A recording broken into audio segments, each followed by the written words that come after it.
ধোয়া ধুলা আর বিষাক্ত কণার অদৃশ্য আবরণে প্রতিদিন আরও ভারী হয়ে উঠছে রাজধানী ঢাকা। ব্যস্ত নগর জীবনের আড়ালে নিঃশব্দে মানুষের শ্বাস প্রশ্বাসে ঢুকে পড়ছে ক্ষতিকর কণা। ফলে সুস্থভাবে বেঁচে থাকাটাই হয়ে উঠেছে ঝুঁকিপূর্ণ। বায়ু দূষণের এই দীর্ঘস্থায়ী সংকটে বিশ্বের দূষিত শহরের তালিকায় ওপরের দিকেই অবস্থান ঢাকার। বায়ু পর্যবেক্ষণকারী সুইস প্রতিষ্ঠান IQAir এর তথ্য অনুযায়ী বুধবার সকাল 8:30 ঢাকার বায়ুমান সূচক ছিল 197, যা সবার জন্য অস্বাস্থ্যকর বাতাসের নির্দেশক। এদিন বিশ্বের দূষিত শহরের তালিকায় ষষ্ঠ অবস্থানে রয়েছে ঢাকা, আর শীর্ষে রয়েছে পাকিস্তানের লাহোর, যার বায়ুমান 248, যা অত্যন্ত অস্বাস্থ্যকর।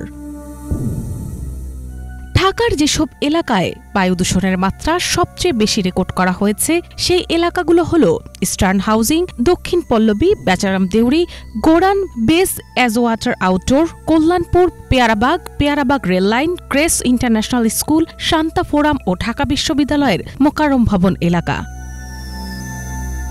বিশেষজ্ঞরা বলছেন ঢাকার নিম্নমানের বাতাসের প্রধান কারণ অতি ক্ষুদ্র ধূলিকণা। এই কণাগুলো ফুসফুসের গভীরে প্রবেশ করে রক্ত প্রবাহে মিশে যেতে পারে, যা হাঁপানি, হৃদরোগের ঝুঁকি ভয়াবহভাবে বাড়িয়ে দেয়।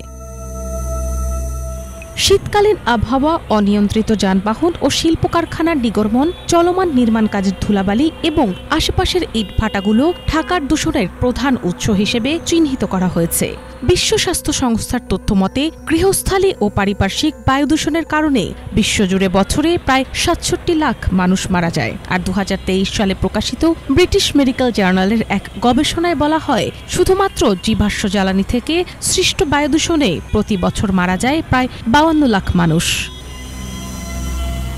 এই প্রেক্ষাপটে পরিবেশ, বন ও জলবায়ু পরিবর্তন মন্ত্রণালয় রাজধানীবাসীকে বাইরে বের হলে মাস্ক ব্যবহারের পরামর্শ দিয়েছে। পাশাপাশি শিশু, বয়স্ক ও সংবেদনশীল ব্যক্তিদের অতি প্রয়োজন ছাড়া বাইরে না যাওয়ার অনুরোধ জানানো হয়েছে।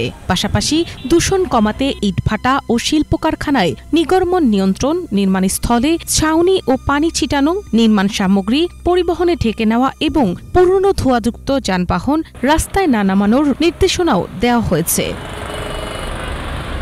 মিনালা দিবা, বাংলা ভিশন, ঢাকা।